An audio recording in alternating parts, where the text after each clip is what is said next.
Përshëndetje të nderuar ndjekës të mi. Sot jam këtu me ju për të rrëfyer historinë e radhës që ka mbritur në emailin ton në këtë rubrikë që kemi hapur Rrëfime jete. Në fakt nuk e kam besuar që do të mbërin histori të këtilla, nuk e kam besuar që do të lexoj dhimbje shpirti që ndoshta vetëm Zoti edhe vetëm muret e shtëpive i kanë dëgjuar edhe i dinë. Sot do të ndaj tek ju një histori që unë kur e kam lexuar, më besoni që më ka rënë qethur, më ka bërë që të ndjehem aq keq sa që shpesh herë ja bëj pyetjen vetes time pasi lexoj këtë histori se ku po shkon kjo botë? Çfarë po ndodh me këtë botë? Apo çfarë presim ne nga kjo botë? Historia që do të ndaj me ju bëhet fjalë për një grua e cila ka kaluar një kalvar me vuajtje, një dhimbje të tmerrshme, një thyerje shpirtërore dhe më pas nuk ka mjaftuar kjo duke u shpërblyer edhe me më të keqen, edhe me më të dhimbshmen, edhe me më të rëndën. Unë jam një grua si të gjithë të tjerat.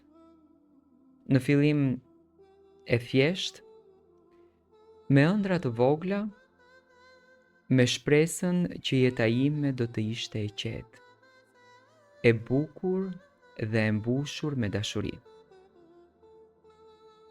Jam rritur duke besuar se dashuria ndërton gjithçka,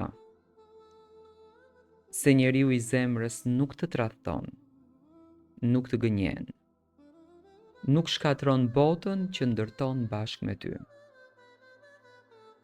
Por sot, po rrëfej historinë time për një arsye që askush të mos gënjehet ashtu si unë. E njoha atë edhe kur isha shumë e re. Ai ishte gjithçka për një zemër të pastër që mund të dashuronte. Ishte i sjellshëm, ishte i ëmbël, ishte tepër i kujdesshëm. Ose të paktën kështu dukej. Më thonte fjalë që më ndrinin shpirtin, më mbante dorën si të isha dhurata më e shtrenjtë e jetës së tij. E besoja çdo premtim, çdo betim, çdo gjë që ma thonte që nuk ka asnjë gjë dhe nuk kam askënd në jetë përveç teje. E besoja si e çmendur, e besoja si e marr. Kështu filloi jeta jonë. Shtëpia jonë e vogël, premtimet tona të mëdha. Dhe pastaj filluan hapat e parë të errët. Nuk ishte dhun me njëherë, jo.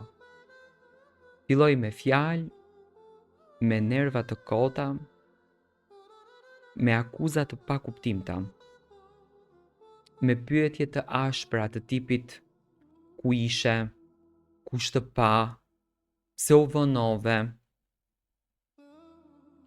Në fillim unë qeshja se mendoja se ishte xhelozi nga dashuria, por nuk ishte dashuri, ishte kontroll.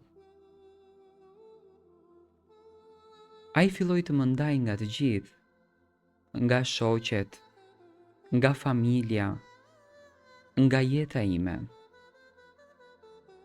Më bindi se nuk kam askënd tjetër përveç ti. Dhe unë e verbër nga dashuria, e lash të më rëzonte dale nga dalë.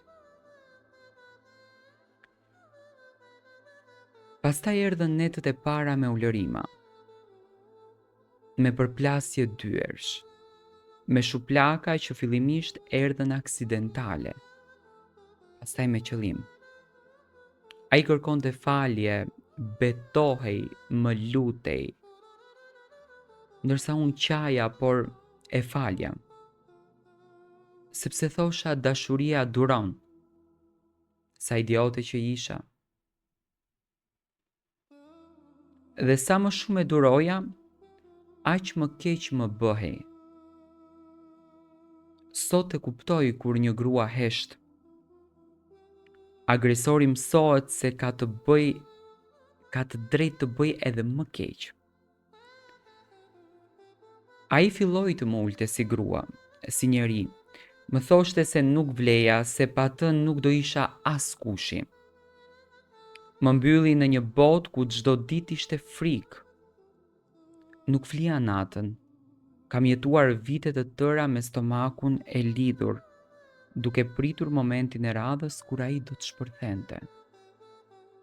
Dhe mes gjithë këtij feri, unë pata vetëm një njeri pranë.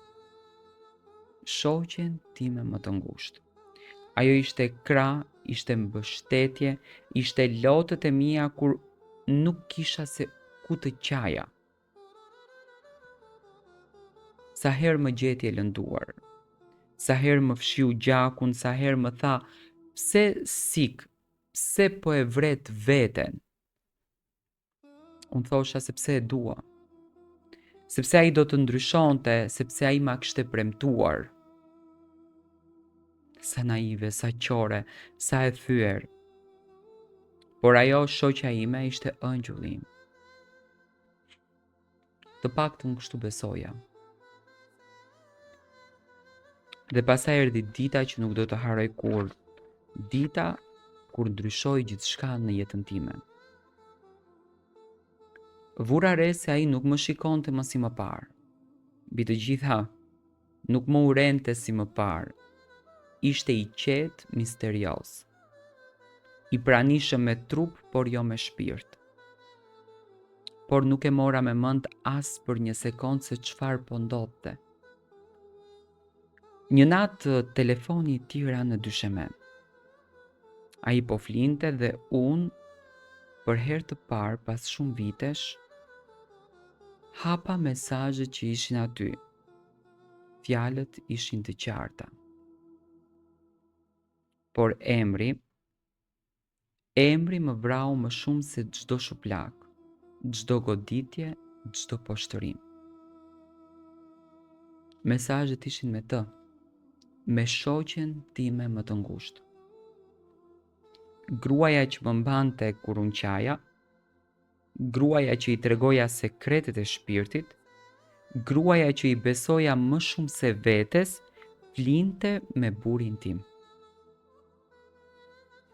E kam parë botën të më shëmbet, por ajo natë e shkatëroi shpirtin tim përfundimisht. Nuk bërtita, nuk godita, nuk qava, ndjeva vetëm një boshllëk që më vrau deri në kockë. Ai u zgjua, ma pa telefonin në dorë dhe për herë të parë nuk më kërkoi falje.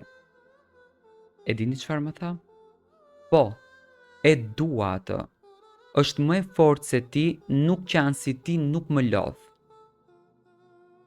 Dhe iku, doli nga dera, pa u kthyer, pa një falje, pa një pendes. Por më e dhimbshmja, ajo shoqja ime në thonjza, nuk më shkroi kur, nuk më tha kur as një fjalë, u zhduk bashkë me të. Dhe unë mbeta me kujtimet, me turpin e mbushur me plak, me shpirtin e bërë në copë, me lotë që nuk mbaronin kur. Por ja e vërteta. Nuk ishte dhimbja e grushtave që më vrau, nuk ishte tradhtia e tij, më vrau humbja e vetes.